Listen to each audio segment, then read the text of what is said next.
Pero lagi support. I had barely swallowed my last bite of mashed potatoes when she said it. Now that your husband is dead, grieve, pack your bags, and never come back. My fork froze halfway in the air. My daughter-in-law didn't flinch. Her tone was sharp, her eyes like ice. And my son? He didn't say a word. He just nodded and looked away. I blinked.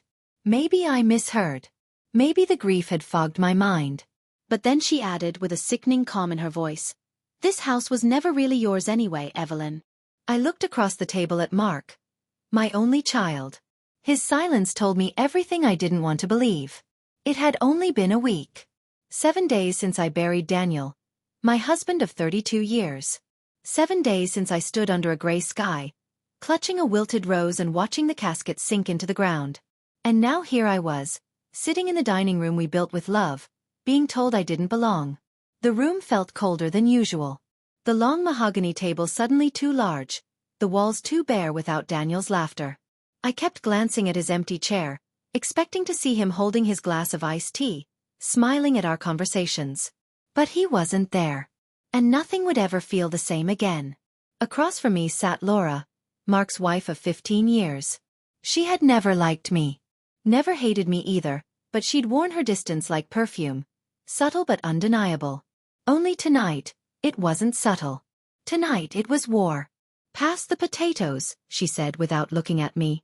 I handed her the bowl, my fingers trembling. My grief had drained me more than I'd expected. I was 71, and for the first time, I truly felt it. Every bone in my body ached from emotion, not age. Mark sat between us like a referee who had already chosen a side.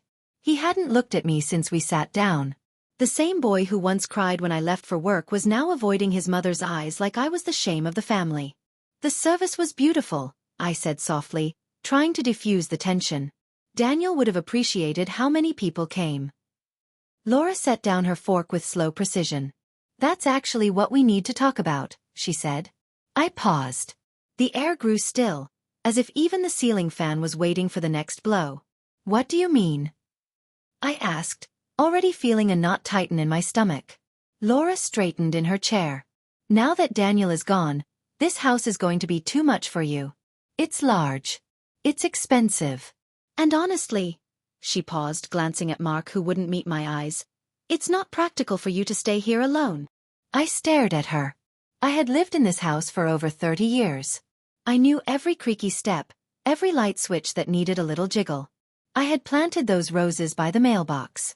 I painted the shutters with Daniel during our first summer here.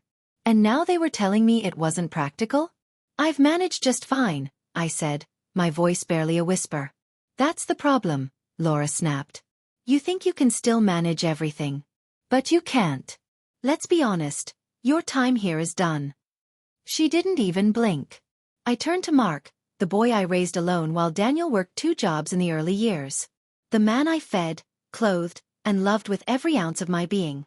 "You think I should move out?" He shifted uncomfortably in his seat. "Mom, Laura's right. This place is too much for you now. And, well, we were thinking." I waited.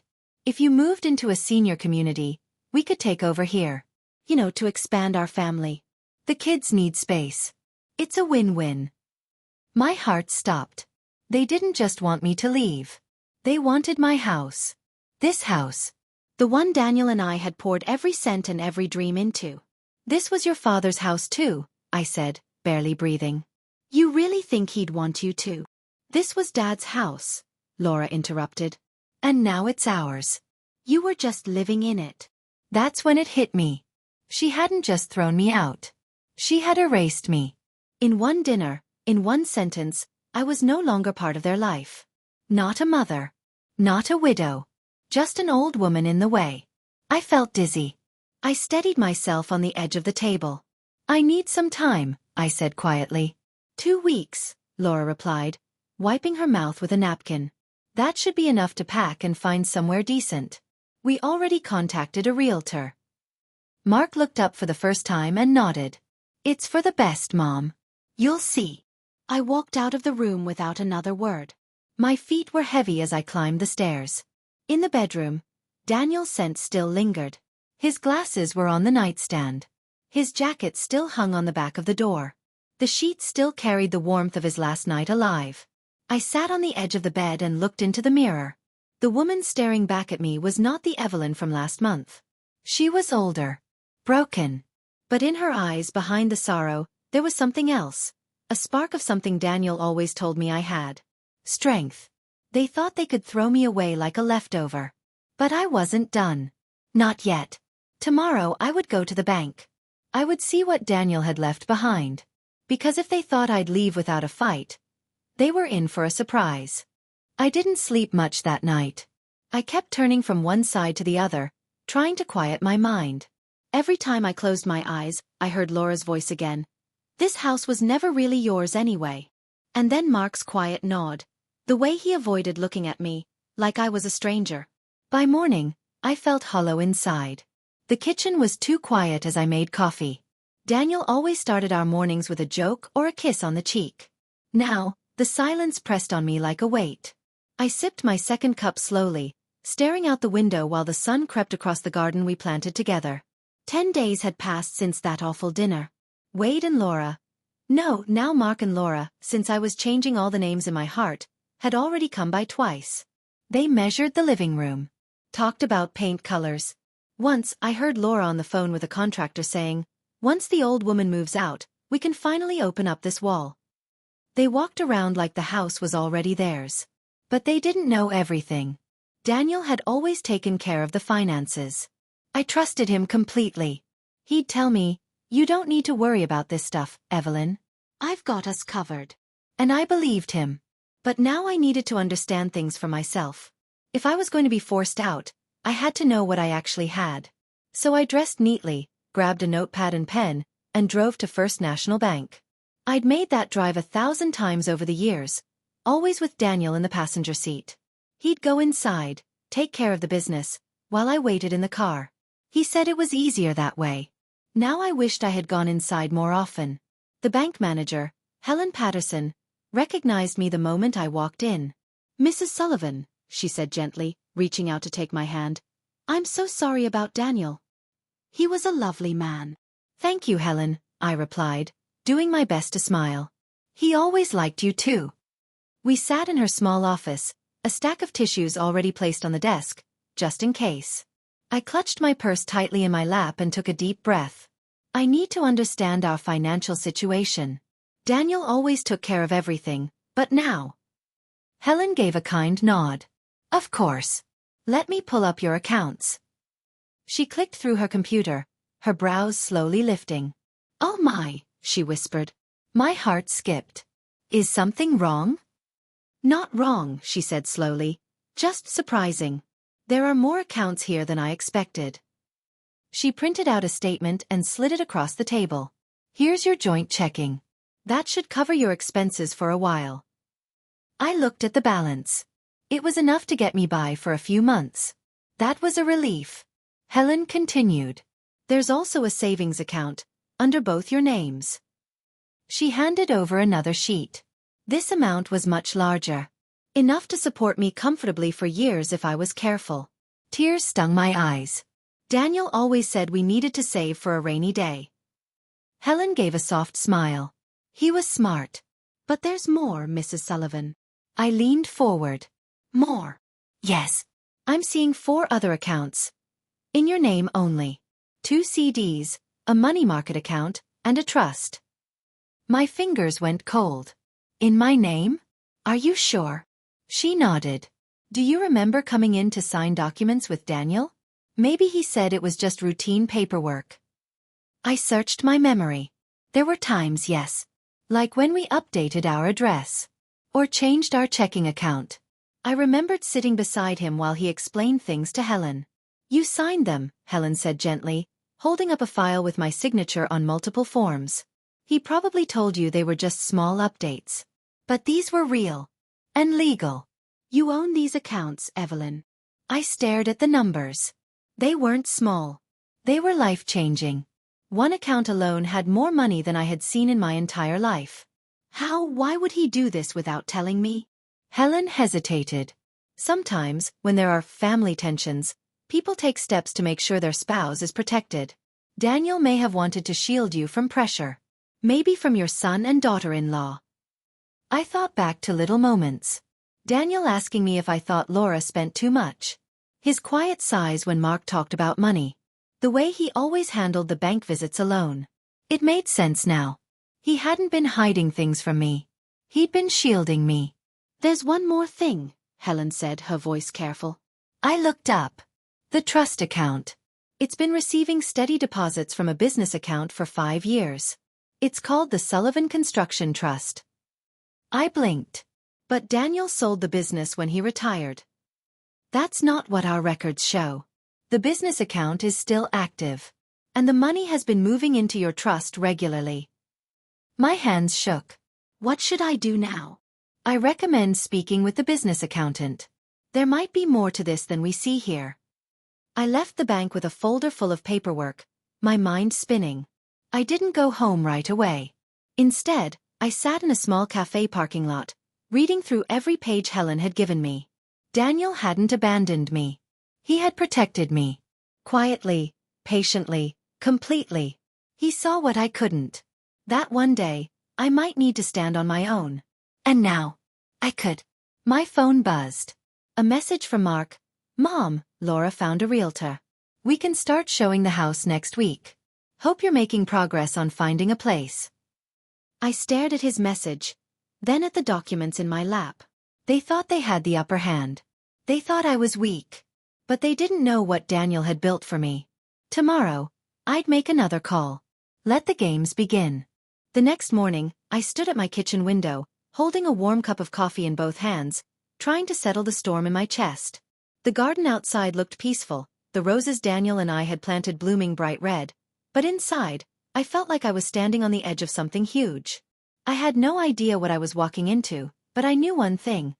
I wouldn't be walking in blind again. I called the number Helen gave me. Morrison and Associates, the accounting office that handled Daniel's business. A woman named Margaret answered. She sounded about my age, with a calm, steady voice that reminded me of old school teachers. I introduced myself and explained I was trying to understand Daniel's accounts. The pause on the other end was short, but I felt the weight of it. "Mrs. Sullivan," she said gently, "I've been expecting your call." That was unexpected. "You have?" "Yes." Daniel always said if anything happened to him, you'd come asking. He wanted everything to be ready for you. Her words hit me hard, like a warm blanket I didn't know I needed. Even now, Daniel was guiding me. We set an appointment for the following afternoon. I showed up a little early, clutching a folder of bank statements like a life raft. The office was tucked between a dry cleaner and a tax service in a quiet shopping plaza. Simple. No big signs. But the moment I walked in, I felt something shift. This was where truth lived. Margaret met me in the lobby and walked me to her office. She wore a gray cardigan and small glasses, her hair pinned up neatly. There was nothing flashy about her, but her presence was strong, like she'd seen 100 stories like mine and wasn't surprised by any of them. "First, let me say I'm very sorry for your loss," she said, motioning for me to sit. "Daniel was one of the kindest men I've worked with. I'll miss our quarterly meetings." I nodded, unable to speak for a second. Then I handed her the bank printouts. "I need to know what all this means." She looked over the pages, then pulled up some files on her computer. "Let me explain a few things. 5 years ago, Daniel restructured his business. He didn't sell it. He placed the business and its assets into a trust, called the Sullivan Construction Trust. You, Evelyn, are the sole beneficiary." I stared at her. "Wait, are you saying I own the business?" "Not directly. The trust owns the business. But you own the trust. Which means yes, you control everything." I sat back in the chair. My head felt light. Margaret kept going, showing me documents that Daniel had signed, carefully filed and updated. She pulled out the company's profit and loss statements, one for each of the last 5 years. The numbers were clear. Daniel hadn't let the business fall apart. In fact, it had been quietly doing very well. "But, he said he was retired," I whispered. "He stopped going to the office." "He stopped being hands-on," Margaret explained. "But he still made the big decisions. He kept everything running smoothly. And he trusted someone else to manage the day-to-day work. Who? I asked.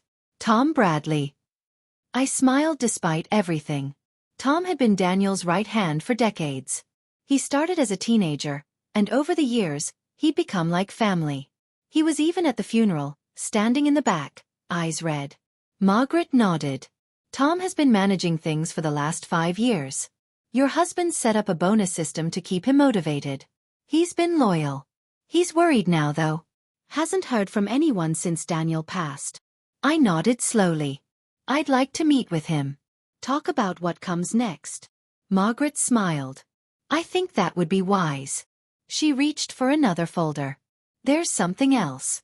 Your son contacted me. A few days ago. My heart sank. He asked for a transfer of business ownership. Claimed he'd be handling all of Daniel's affairs now. I leaned forward. What did you tell him? I said I'd need written permission from the trust's beneficiary, you. He was surprised. That made sense. Mark thought he could just step in and take over.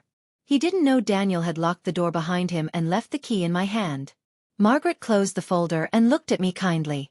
Mrs. Sullivan, you are in control here. Daniel made sure of it. You can keep the business as it is, let Tom run it, and use the income to support yourself. Or you can sell it, restructure it. Whatever you want. It's yours. I stared at the paperwork in front of me. It didn't just say, business, or trust, or accounts. It said freedom. It said Daniel believed in me. And it said something else too. Mark and Laura had no idea what they were dealing with. That evening, I sat at the dining table Daniel and I had bought all those years ago. I laid out every paper, every statement, every document in neat rows. The more I read, the clearer everything became. Daniel hadn't been afraid that I'd be left behind. He'd been afraid I'd be pushed out. And now that fear was coming true. But I wasn't helpless. I wasn't lost. I was prepared. The next morning, I called Tom Bradley. He answered on the second ring, his voice rough like he'd just woken up. Hello. Tom, it's Evelyn Sullivan. There was a pause. Then he said softly, Mrs. Sullivan? I've been meaning to call you. I was hoping we could talk. In person.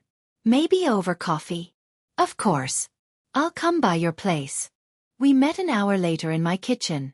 Tom still looked like the same hard-working man he'd always been. Broad shoulders, calloused hands, a little gray in his beard now. But there was a nervousness in his eyes I hadn't seen before. He held his coffee with both hands like he needed the warmth. I'm not going to lie, he said. I've been worried sick since Mr. Daniel passed. Your son came by the site last week, asking a lot of questions about the business. It didn't feel right. What kind of questions? He wanted a list of contracts, all the equipment, cash flow reports. Even asked for the office and equipment yard keys. And what did you tell him? I told him I'd wait for instructions from whoever was legally in charge. Daniel always said not to make any changes unless there was proper authorization. I nodded, feeling a swell of relief. Tom, I said carefully, Daniel left the business in a trust. I'm the beneficiary. That means I'm the legal owner.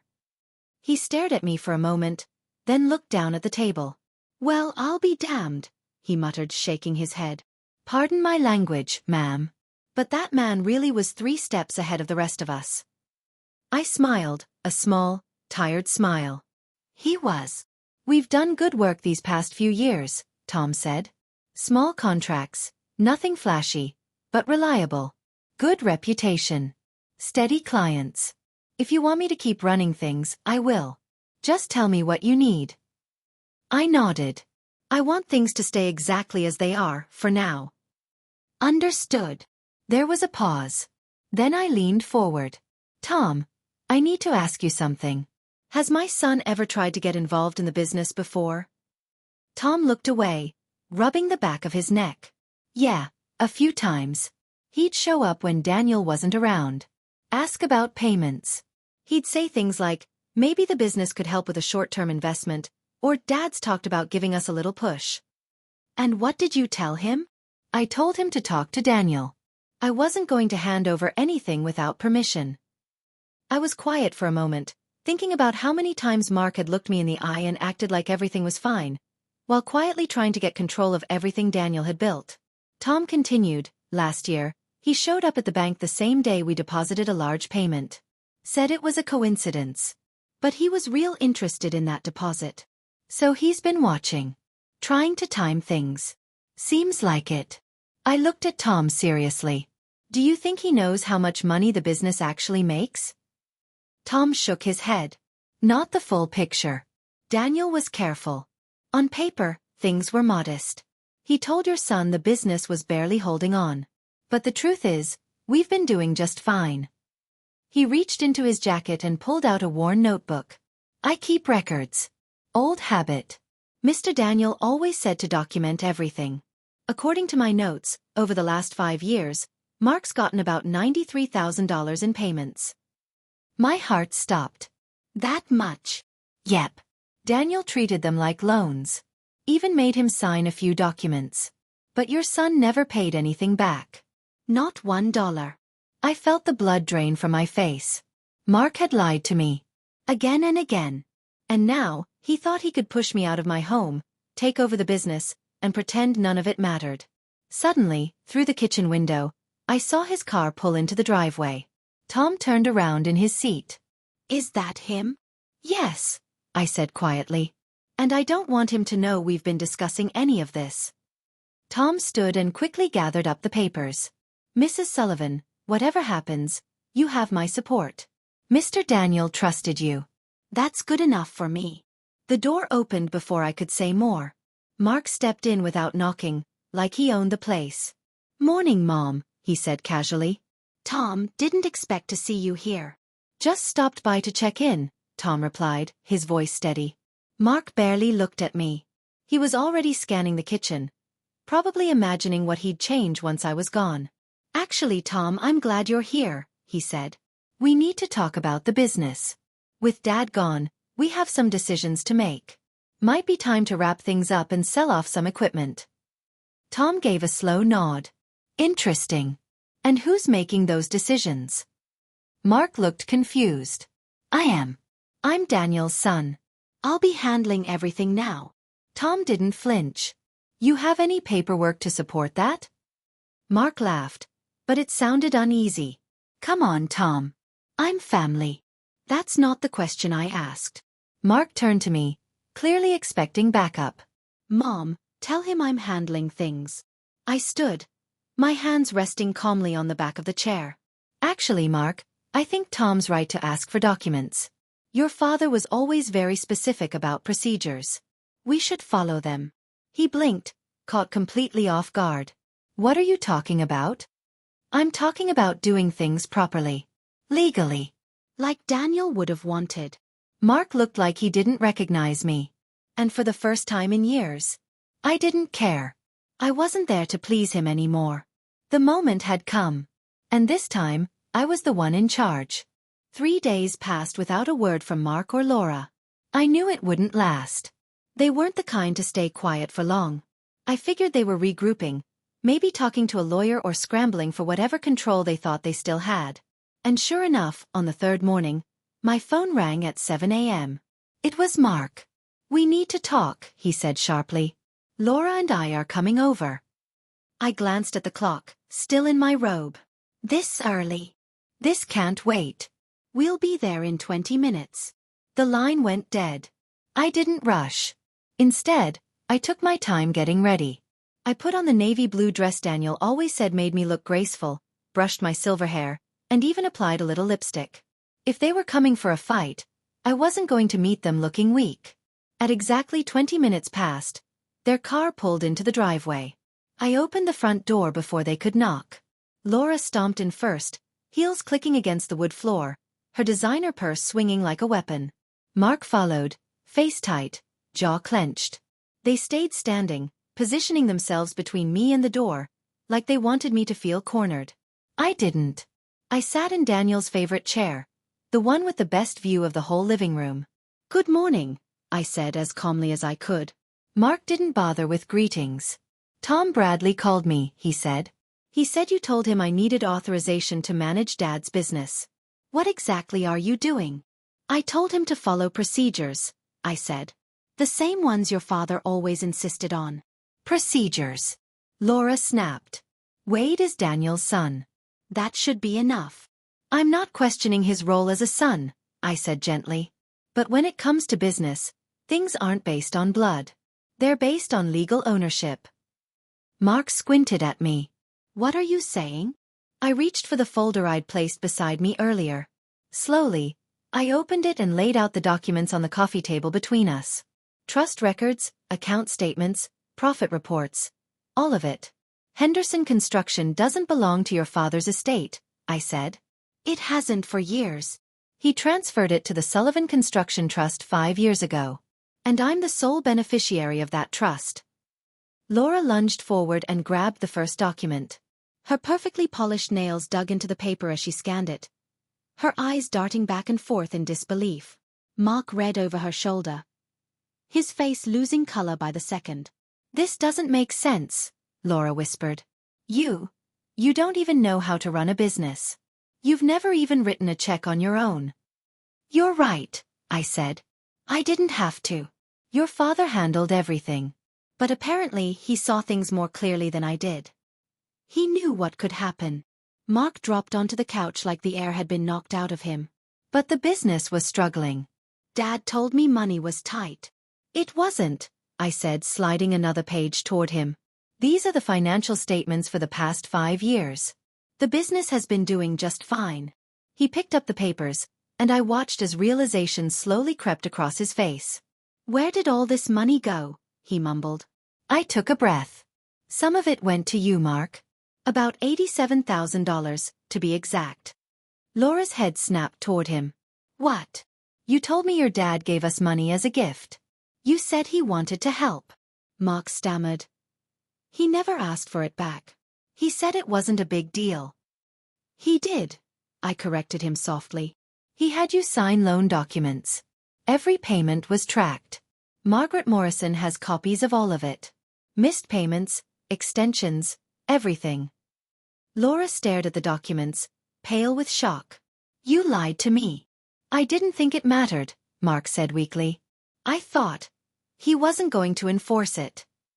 I looked at him and felt something twist in my chest. Not anger. Not even sadness. Just disappointment.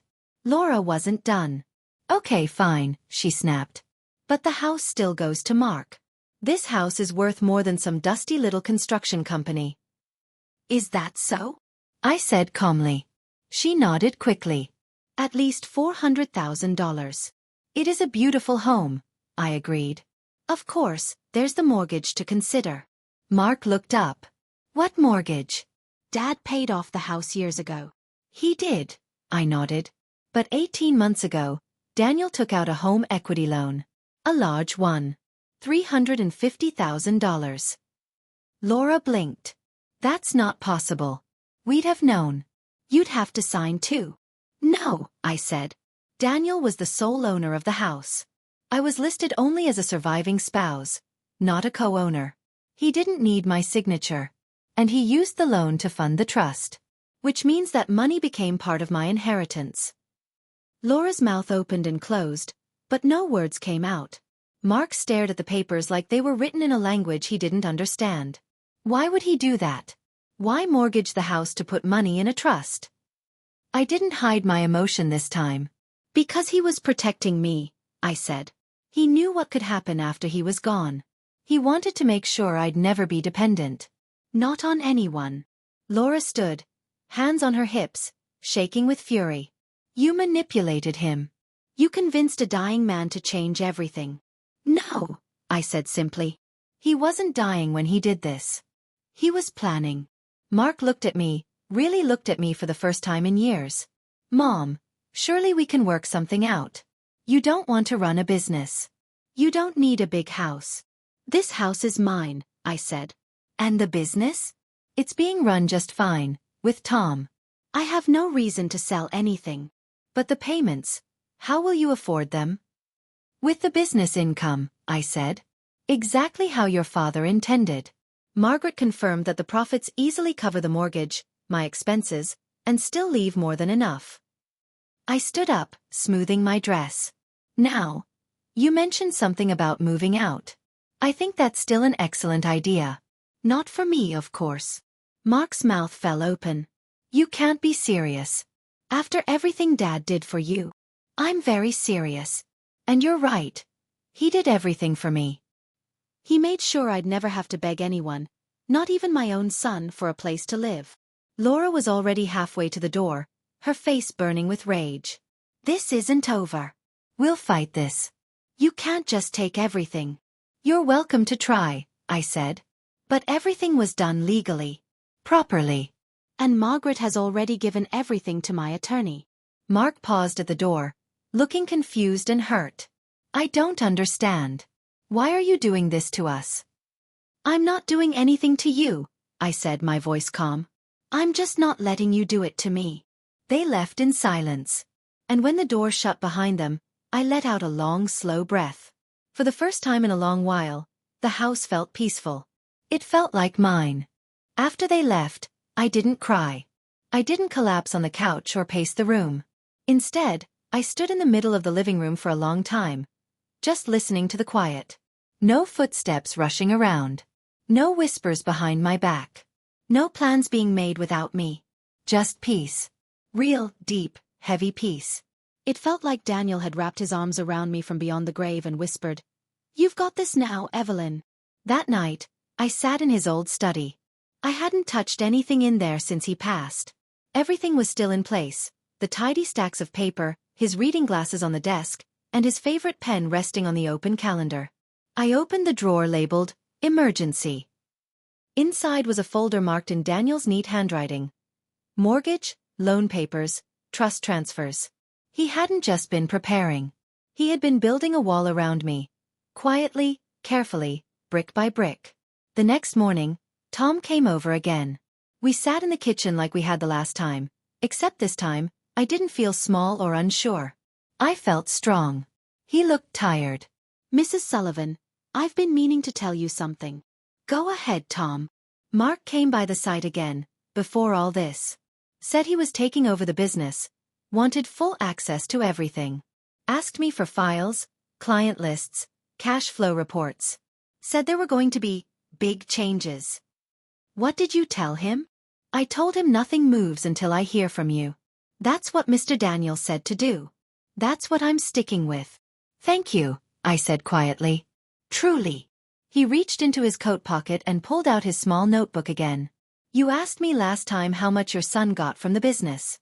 I double-checked my notes. And $93,000. Over 5 years. Payments. But the thing is, Daniel treated them like loans on paper, but he never chased him for a single payment. I felt something tighten in my chest. So Mark probably thought it was all free money. Most likely. Or he convinced himself it was, I said softly. Tom nodded. Exactly. But that money came from the business account, not your personal one. Daniel kept things separate. Always careful. I want to keep things just as they are, I said. You stay in charge of operations. I trust you, and so did Daniel. I don't want Mark touching any part of it. You have my word, Tom said firmly. Whatever you decide, I'll back you up. Just then, we both heard the sound of a car door slamming outside. Tom looked through the window. That's him. Mark's Honda sat behind Tom's truck. I stood quickly. Please, Tom. Don't mention we've been talking business. Tom nodded, understanding right away. He gathered the papers, slipped them into his folder, and set his expression into something neutral. The front door opened. Mark walked in like he still owned the place. Morning, Mom, he said, barely glancing at me. Tom. Hey, Mark, Tom said evenly. I wasn't expecting company. Tom just dropped by to check in, I replied. You know how thoughtful he is. Mark gave a half smile, but his mind was clearly elsewhere. He looked around the kitchen again, his eyes stopping on the cabinets, the counter, the appliances. Still sizing it up, like a shark swimming around a boat. Actually, Tom, Mark said, since you're here, let's talk about the business. Now that Dad's gone, I'll be managing things. There's some restructuring we need to do. Tom raised his eyebrows but didn't respond. Mark continued, "We need a list of everything. Contracts, equipment, current jobs. And I'll need access to the business accounts." Tom didn't blink. "I'd be happy to help with that," he said. "Who should I coordinate with for official authorization?" "With me, of course," Mark said quickly. "I'm Daniel Sullivan's son." "And do you have documents showing you're authorized to act on behalf of Sullivan Construction?" The room fell completely silent. Only the ticking of the old kitchen clock filled the space. Mark shifted uncomfortably. "Look, Tom. I don't think you understand. I'm not trying to take over. I'm just managing things. Cleaning up Dad's affairs. I'm just trying to figure out who's legally in charge," Tom said calmly. "Your dad was very clear about procedures." Mark turned to me, expecting support. "Mom? Help me out here. Tell him I'm handling Dad's business." I looked at my son, this grown man who had tried to push me out of my life, who had taken money and hidden the truth, and now stood here demanding more. "No, Mark," I said, my voice calm and steady. "You're not handling anything. Daniel made everything clear. And Tom is right to ask for proof." Mark looked like I had slapped him. "What are you saying?" "I'm saying that without proper documents, you're not in charge of anything." For the first time, he looked unsure, like a boy who'd been caught doing something he knew was wrong. And for the first time in years, I felt something strong rise up inside me. Not sadness. Not anger. Power. Real, quiet, steady power. The kind Daniel had given me. And I wasn't going to waste it. Mark didn't say another word that day. After I stood my ground, he left quickly, barely muttering a goodbye. I could see the confusion all over his face, like the world he thought he controlled had suddenly shifted beneath his feet. He didn't understand how, or why. But I did.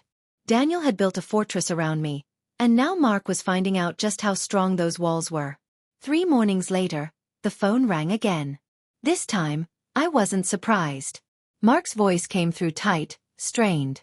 "We're coming over. Laura and I. This needs to be handled now." "I suppose I'll see you soon then," I said and hung up before he could add anything else. I got dressed slowly. That same navy blue dress.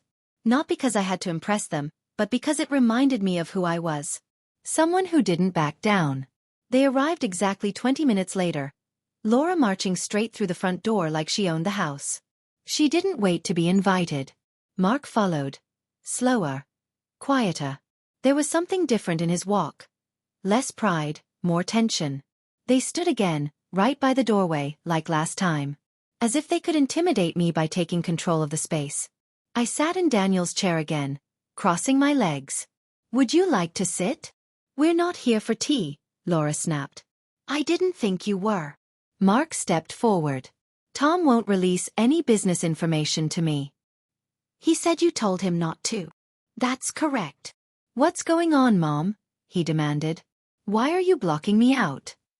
I picked up the folder from the side table, again, and opened it calmly. "Because the business belongs to me, Mark. Your father set up a trust 5 years ago. Sullivan Construction has not been part of his estate since then." Laura rolled her eyes.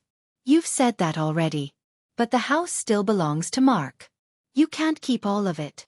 "Oh, I agree," I said softly. "Let's talk about the house." Their faces lit up just a little.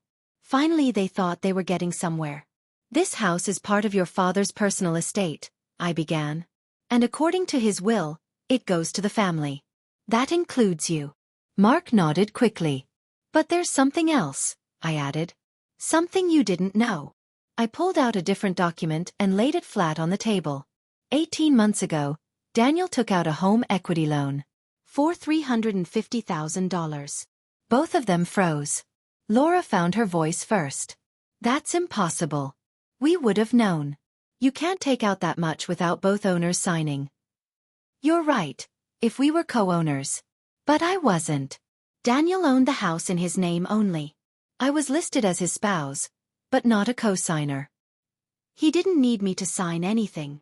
Mark leaned in, reading the paperwork like it was a foreign language. "But why? Why would he do that?" I looked him directly in the eye. "Because he used that loan to fund the trust. To make sure I'd be secure." Mark sat back hard. Laura's face twisted in disbelief. So you're saying the house isn't even paid off? No. The mortgage balance is tied directly to the trust. Which means, any equity you thought was here, it's gone. It's now in the construction business. This is insane, Laura snapped. He would never do that. He did. Because he didn't trust you. Mark's face turned red. You're making it sound like he hated us. I don't think he hated anyone. I think he loved me. Enough to see what was coming. Enough to make sure I'd never be at your mercy. Laura crossed her arms. You can't seriously think you can handle this alone. You're 71. I smiled. And I'm also protected, independent, and not in debt. Can you say the same? Laura turned on Mark. Did you know any of this? Did you know about the loan? He shook his head. No. I didn't know anything. Then what about the $87,000? You told me your dad gave it to us as a gift. I thought it was. Mark shot back. He never asked for it back. Because he kept records. I cut in. Because he believed in second chances. But he didn't forget. Neither will I. Mark's voice cracked. But this doesn't change everything. You're still part of this family. You don't have to run a business or live alone. We can figure something out. I stood up. This is my house. This is my business. And I'm not afraid of living alone. I'm afraid of being surrounded by people who don't respect me. Laura grabbed her purse. We're not done. You are, I said. She stormed out. Mark paused at the door, looking over his shoulder. I didn't mean for it to go like this. You didn't think I'd fight back, I said gently. But here I am. They left without another word. And when the door clicked shut, I felt something deep in my chest that I hadn't felt in years. I was finally free. The house was so quiet after they left, it almost felt unreal. I stood in the hallway, listening for footsteps, voices, anything. But all I heard was the hum of the refrigerator and the distant ticking of the old kitchen clock. And then slowly, I began to smile. I wasn't smiling because I was happy. Not yet. But I had just faced something I never thought I could. I had stood up to my own son and his wife, and I didn't break. I didn't cry. I didn't beg them to love me. That part of me was gone now. Later that evening, I went back to Daniel's study. For the first time, I didn't feel scared to sit in his chair. I ran my fingers over the top of the desk, then opened the drawer that held years of his files, carefully labeled, neatly arranged. I now understood why he had always been so particular about keeping records. He hadn't been obsessive. He had been preparing. For this exact moment. A day later, I met Tom again. We sat at the small cafe near the job site. I brought a folder with me, full of documents Margaret had given me. I needed to know where things stood now. Tom, I said as we sipped coffee, I want to understand more about the business. How it's doing. What kind of future it has. Tom looked relieved. I was hoping you'd say that. The business is strong. We've got 3 solid contracts lined up for this quarter, and clients keep coming back. Your husband left it in good shape. And what about Mark? I asked quietly. Has he been around again? Tom shook his head. Not since the last time. But he did call me a few weeks ago, before Daniel passed. He said he was ready to take over. Told me to send him all the contract info, employee lists, cash flow, everything. I felt my chest tighten. Did he sound like he knew what he was doing? No. He sounded like someone who thought being the son meant automatic control. He didn't know the first thing about managing a crew or a client. Tom hesitated, then leaned in. And between you and me? Daniel never wanted him running the business. Said he didn't trust him to keep it going. That's why he put everything in the trust. I nodded slowly. And the loans? He kept them all documented? Tom pulled out his old notebook again, flipping through the pages. Right here. Every payment, every missed due date, every loan. Wade, sorry, I mean Mark. He didn't repay a dime. Total comes to about $93,000. It still shocked me, even after hearing the number several times. Do you think he believed it was just a gift? I asked. Tom looked thoughtful. Maybe. Or maybe he just didn't care. Either way, Daniel knew what he was doing. He was protecting you. I looked out the cafe window at the cars passing by. The world kept turning like it didn't care what storm you were in. But mine had passed. And I had survived it. What do I do now? I asked. Tom smiled. You own the business. You decide. I want to keep it as it is, I said. You keep managing. Just like before. I'll handle the paperwork, but I trust you with the day-to-day. His shoulders relaxed like I just lifted a weight off them. You've got yourself a deal. He paused, then added, Mark might still try something. He seemed real sure he could get control. I'm ready for that, I said. Let him try. When I got home that evening, I found a message from my lawyer waiting on the answering machine. His name was James Patterson, a quiet, respectful man who had been helping me since Margaret passed along all the documents. Mrs. Sullivan, the message said, we've received a formal challenge to the trust from your son's lawyer.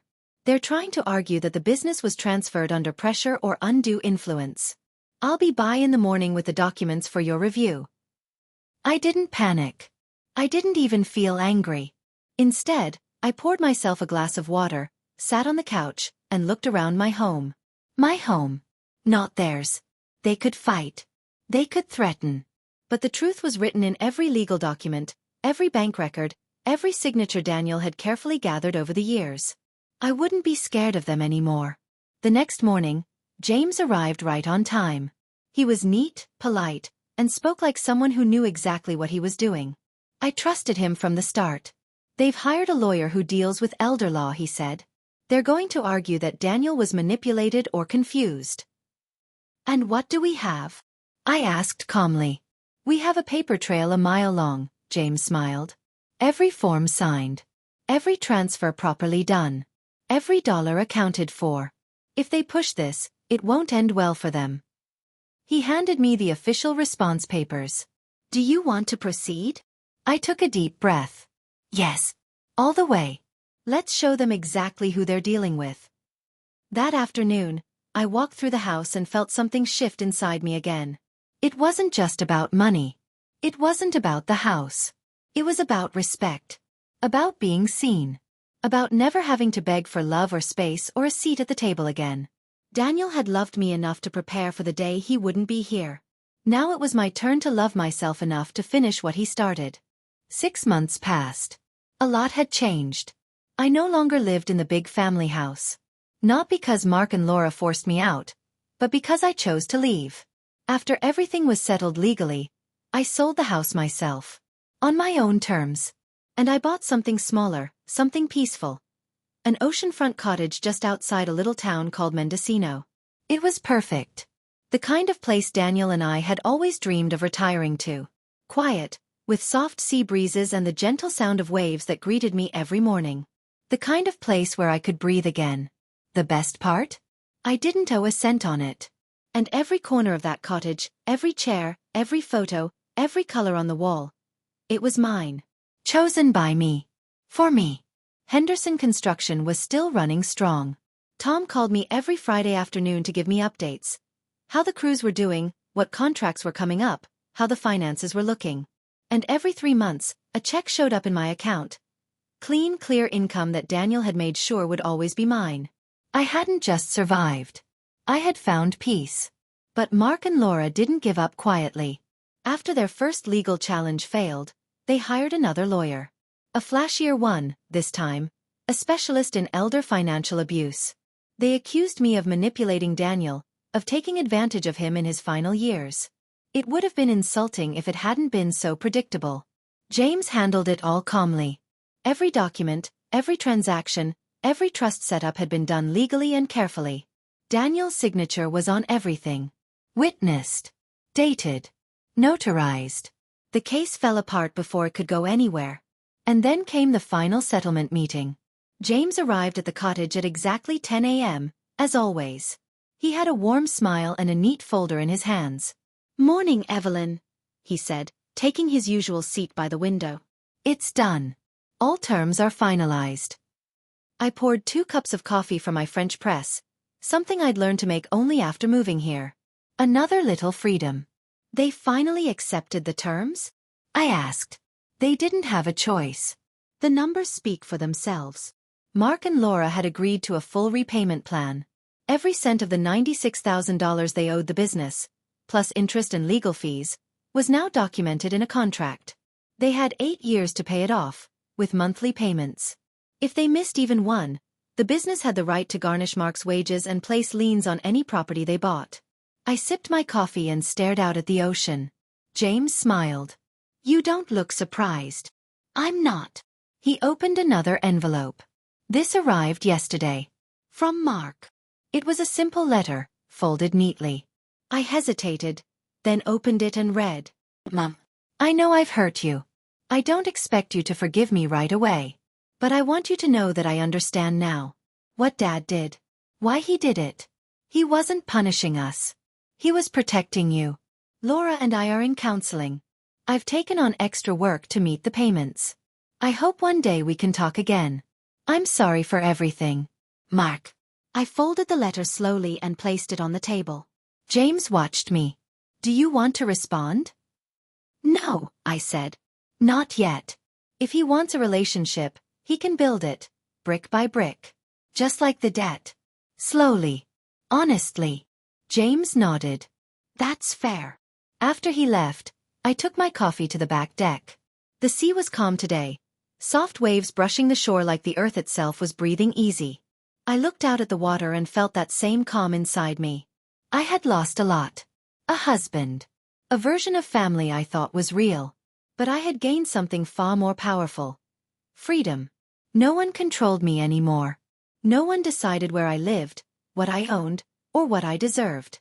Daniel had loved me enough to protect me, even from the people I loved most.